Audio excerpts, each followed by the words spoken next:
terme coworking s'est imposé dans les dictionnaires français et internationaux. Un nombre croissant de travailleurs et de travailleuses fréquentent aujourd'hui ces espaces de travail partagés, une pratique qui s'est accentuée avec la crise de la Covid-19.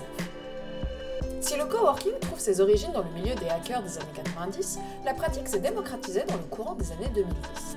De nombreux acteurs publics et privés se sont positionnés sur ce segment, opérateurs de bureaux, collectivités, start-up ou encore promoteurs immobiliers.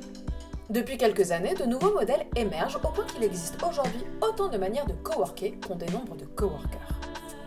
Par exemple, le coworking n'est plus réservé aux indépendants souhaitant mutualiser un espace de travail. On parle ainsi de corpo-working pour désigner la création d'un espace de coworking au sein d'une entreprise traditionnelle. Une telle démarche peut avoir plusieurs orientations. Favoriser l'innovation et renforcer les liens entre les salariés, voire incuber des programmes d'intrapreneuriat. De la même façon, les années récentes ont vu se multiplier les espaces dédiés aux artisans et micro-industries.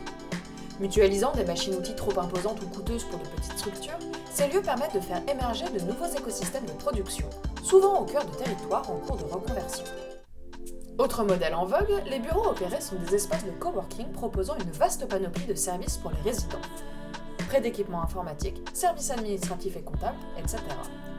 Une forme évoluée du coworking qui témoigne de nouvelles attentes et tendances du secteur. Enfin, impossible de ne pas citer les effets de la crise sanitaire de 2020 sur le rapport au travail des Français. L'exode de certains ménages, quittant les grandes métropoles vers les petites villes et les villes moyennes, a donné un coup d'accélérateur au coworking rural. Ces lieux hybrides, accueillant généralement de nombreux services autres que professionnels, peuvent jouer un rôle de premier plan dans la redynamisation des périphéries. En résumé, le coworking connaît aujourd'hui un nouveau souffle largement soutenu par la démocratisation du télétravail depuis 2020.